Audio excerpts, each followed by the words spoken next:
So I've got a question. Is NordVPN fast enough to ensure a smooth browsing experience? Well, that's why today I'm doing a live NordVPN speed test. Now, there are so many different factors that can affect a final VPN speed test result, like the original internet speed, the server load and its proximity, and even the tunneling protocol that you end up using. And usually, a simple solution to speed up NordVPN is just to make sure that you're using the modern NordLynx protocol and then finding the closest and fastest server on the NordVPN 2023 app, which should be as simple as just using the Quick Connect button.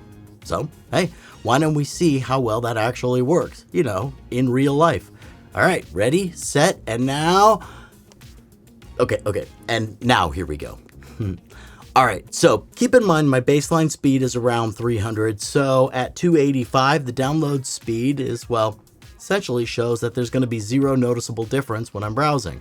Okay, so if I pick another server in the US, but maybe a bit further away, the speed shouldn't see a huge decrease either, right?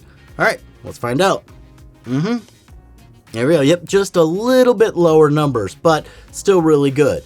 Now, of course, my NordVPN speed review is going to show different numbers than if you were to test NordVPN speed for yourself because of all those factors that I just mentioned earlier. However, the drop-off percentage should still be around the same. Now, if I connect to a server in Europe, let's say Guten Tag to Germany, things should get a bit slower, but nope, does not look like it's dropping off too drastically.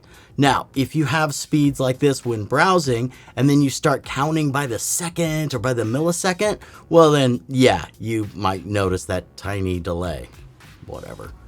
All right, now the further out you go, the slower the speeds, which is obvious, right? But do you actually feel the difference when connecting to Japanese servers? So to answer that, let's just run a test. And gotta say, it does not affect my experience too much. Sometimes the Netflix Japan library loads a little slower, but 237 megabytes a second is more than enough to stream stuff without any interruptions. Oh, and by the way, if you want to check NordVPN out for yourself, make sure to grab a discount code from the links that I left in the description. Alright, now if you happen to be experiencing buffering when streaming stuff with your VPN on, well, you might want to go ahead and check your tunneling protocol. As I mentioned before, NordLynx is the fastest option. But hey, let's switch to OpenVPN UDP right here. Yep, there it is, got it. Now, let's have it run on the closest server and test it again. Okay. Yeah, it loads a little longer, and you can kind of see some lower numbers right away. Now, of course, the speeds are going to be even lower if you use the Onion over VPN servers, but with a loss in speed comes gains in security. Now, another thing to note here is that the NordVPN internet speed test results don't change based on your device. So if I connect to a Japanese server through my phone here and run a Nord speed test, hang on a second while this thing loads. All right. Yep, 233, almost an identical result.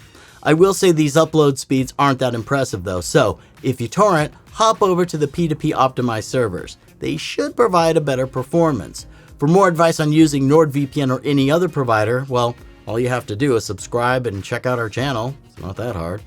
All right, now overall, the results of this NordVPN test, speed-wise, are showing good numbers. I'd say that with NordLynx in general, speed retention is about 80%.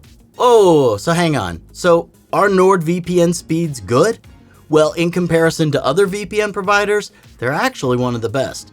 Based on the NordVPN speed test 2023 and in my own experience, this VPN has minimal impact on my internet speed when compared with others. It also has one of the most stable performances that I've ever seen. Anyway, you're free to do your own best VPN speed testing, and if you're interested, you can share your results below or even comment on which best VPN 2023 candidate you'd like me to test next. All right, that's all I got for this one, so yeah, I'm gonna see you in the next one.